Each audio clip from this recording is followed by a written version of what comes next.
हाय मेरे dear student, मैं आपका केमिस्ट्री पार्टनर ऋषभ सर। बच्चों, आज कुछ ऐसी बात करना था आपसे कि बहुत सारे बच्चे का कंप्लेन आता है कि सर याद नहीं रहता है, कैसे याद किया जाए।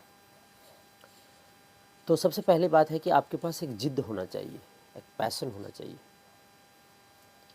हम पढ़ाई को पैशन बना लेते हैं, जिद बना लेते हैं, तो वो अपने आप ऑटोमेटिकली आपके ब्रेन में शिफ्ट हो जाता है। हमारे पास दो तरह के माइंड होते हैं, एक कॉन्शियस माइंड, एक होता है सब कॉन्शियस माइंड। तो जब तक कोई चीज़ हमारा कॉन्शियस माइंड में रहता है तब तक वो हम याद करते हैं, भूल जाते हैं, याद करते हैं, भूल जाते हैं। लेकिन जब वही हमारा सब कॉन्शियस माइंड में फिट हो जाता है तो हम उसे नहीं भूल पाते, और वो काफ़ी लॉन्ग ड्यूरेशन तक हमारे बॉडी में, हमारे माइंड में, हमारे दिमाग में रहता है। जैसे आपका नाम, अगर नींद में भी अगर आपको कोई आपका नाम लेके पुकारता है तो वो आपके सब कॉन्शियस माइंड में जाके फिट है, इसलिए आप तुरंत उसका रिप्लाई देते हैं। तो क्यों ना, कैसे हुआ ये? तो आपको बार बार कहा गया, आपको बार बार बोला गया कि आपका नाम क्या है, आपका नाम क्या है, आपका नाम क्या है। सुनते सुनते आप उसको सब कॉन्शियस माइंड में डाल दिए।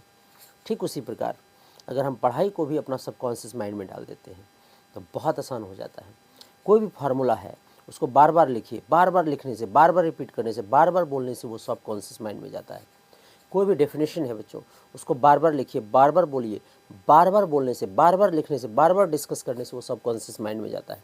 और जब वो सब कॉन्शियस माइंड में चला जाता है तो फिर आप उसे कभी नहीं भूलते हैं, और वो आपका दिमाग में फिट हो जाता है, और आप जब भी चाहते हैं तब वो याद आता है। तो ज़रूर अपने सब कॉन्शियस माइंड में डालिए और मज़े लीजिए केमिस्ट्री का, मज़े लीजिए साइंस का।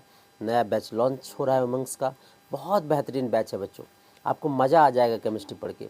बस खुश रहिए, आपका दिन शुभ हो, आप अच्छे से पढ़ें, बस यही उम्मीद है।